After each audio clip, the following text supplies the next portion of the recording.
Okay, so this is showing you how to set up the 3D printing of microneedles. So first thing, we select either gray or clear resin for high resolution printing. For this, once we select the printer that has gray installed, we can just click current printer settings and the finest resolution. Then we can import our STL files, which I think we just have here.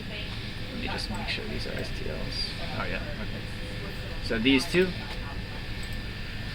If you're printing a really high resolution stuff, you want to tilt your models at 45 degrees. Or roughly, something like that.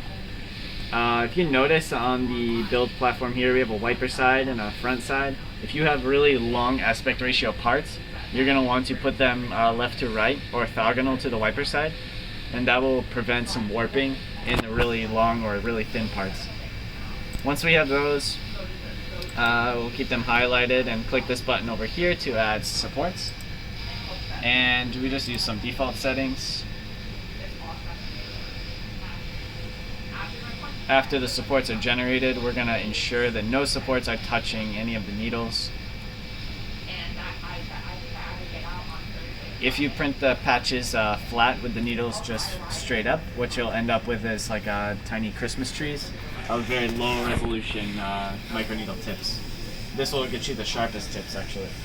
So once you see the needles are there, we could even make the cleanup easier and edit the supports by taking them off of the sides here by just clicking the dots on the sides.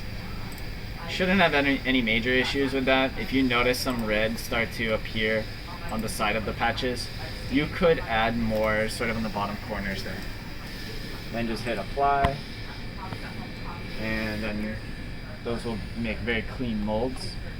The next thing I want to do is print several of those. So what I'm going to do is just drag them up here, and maybe I want like 3 or 4 of each.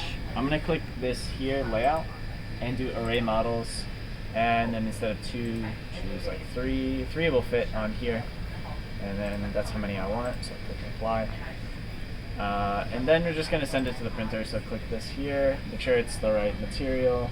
You can rename it if you want, and then upload job, and then you go to the printer and just press the print now button.